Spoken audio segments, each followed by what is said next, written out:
नमस्कार। महारानी ताराबाई प्राथमिक शाला में आपका हार्दिक स्वागत करती हूँ। मैं मंजुला रामदास बोकड़े। आज 12 जनवरी युवा दिवस के अवसर पर स्वामी विवेकानंद से परिचित एक वीडियो लेकर आपके सामने प्रस्तुत हो रही हूँ। तो मेरे वीडियो को देखिए और स्वामी विवेकानंद के बारे में जानिए। स्वामी विवेकानंद जी का पूरा नाम नरेंद्रनाथ विश्वनाथ दत्त था। उनका जन्म 12 जनवरी 1863 में जन्म स्थान उनका कलकत्ता में पश्चिम बंगाल में हुआ था। उनके पिता का नाम विश्वनाथ दत्त, माता का नाम भुवनेश्वरी देवी। उनका घरेलू नाम नरेंद्र और नरेन था। वे स्वामी विवेकानंद बनने के लिए वे मठ में गए थे और उनके गुरु का नाम रामकृष्ण परमहंस था। उन्होंने शिक्षा में 1884 में बीए की परीक्षा उत्तीर्ण की थी। वे 9 भाई बहन थे। उन्होंने विवाह नहीं किया था। उनकी सोच सारे देश को आज बांध कर रखती है। एक युवा सन्यासी के रूप में भारतीय संस्कृति की सुगंध विदेशों में बिखेरने वाले स्वामी विवेकानंद साहित्य, दर्शन और इतिहास के प्रकांड विद्वान थे। स्वामी विवेकानंद राजयोग तथा ज्ञान योग जैसे ग्रंथों की रचना करके युवा जगत को एक नई राह दिखाई है, जिसका प्रभाव जनमानस पर युगों युगों तक छाया रहेगा।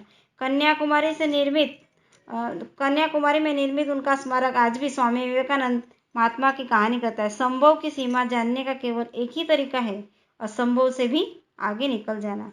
ऐसी सोच वाले व्यक्ति स्वामी विवेकानंद जी, जिन्होंने आध्यात्मिक धार्मिक ज्ञान के बात पर समस्त मानव जीवन को अपनी रचनाओं के माध्यम से सीख दी कि वे हमेशा कर्म पर भरोसा रखने वाले महापुरुषों को स्वामी विवेकानंद का मानना था कि अपने कर्मों पर ही विश्वास रखना चाहिए। अपने लक्ष्य को पाने के लिए तब तक कोशिश करना चाहिए जब तक लक्ष्य हासिल न हो जाए। तेजस्वी प्रतिभा वाले महापुरुष स्वामी विवेकानंद के विचार काफ़ी प्रभावित करने वाले थे, जिसे अगर कोई अपनी ज़िंदगी में लागू कर ले तो सफलता जरूर हासिल होती है। यही स्वामी विवेकानंद जी ने अपने आध्यात्म से प्राप्त विचारों से भी लोगों को प्रेरित किया है, जिसमें से एक विचार इस प्रकार है: उठो जागो और तब तक नहीं रुको जब तक लक्ष्य न प्राप्त हो। स्वामी विवेकानंद ने अपने आध्यात्मिक चिंतन और दर्शन से न सिर्फ लोगों को प्रेरणा दी है, बल्कि भारत को पूरे विश्व में गौरवान्वित किया है। स्वामी विवेकानंद एक ऐसे महापुरुष थे जिन्होंने उच्च विचारों, आध्यात्मिक ज्ञान, सांस्कृतिक अनुभव से हर कोई प्रभावित था।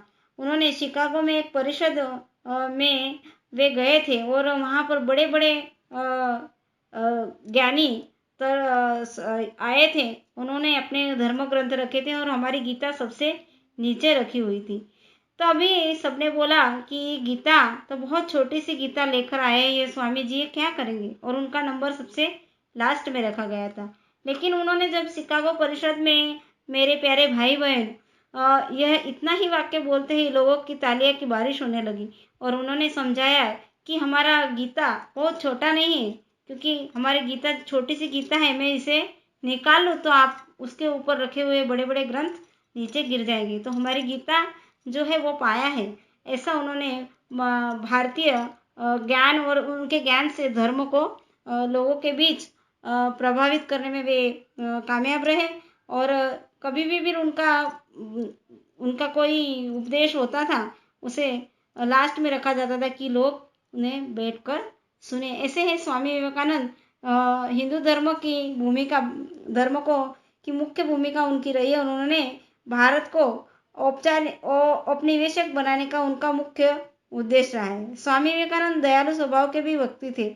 सिर्फ मानव बल्कि जीव जंतु से भी इस भावना से देखते थे कि वे हमेशा भाईचारा प्रेम की शिक्षा देते।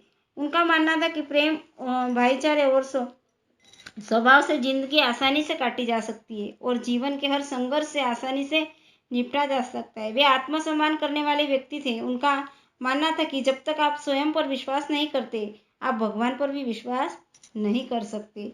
स्वामी विवेकानंद के अनमोल विचारों ने उनको महान पुरुष बनाया। उसका अध्यात्म, ज्ञान, धर्म, ऊर्जा, समाज, संस्कृति, देश प्रेम, परोपकार, सदाचार, आत्मसम्मान के समन्वय के काफी मजबूत रहा। वही ऐसा उदाहरण कम ही देखने को मिलता है कि इतने गुण के धनी व्यक्ति जिसने भारत की भूमि पर जन्म लिया और भारत की भूमि को पवित्र और गौरवान्वित किया है। स्वामी विवेकानंद ने रामकृष्ण मठ और रामकृष्ण मिशन की स्थापना भी की और वे आज भी भारत में सफलतापूर्वक चल रहे हैं। उन्हें प्रमुख रूप से उनके भाषण की शुरुआत मेरे अमेरिकी भाई बहनों के साथ करने के लिए जाना जाता है, जो शिकागो विश्व धर्म सम्मेलन में उन्होंने हिंदू धर्म की पहचान कराते हुए किया था। अस्तु, धन्यवाद।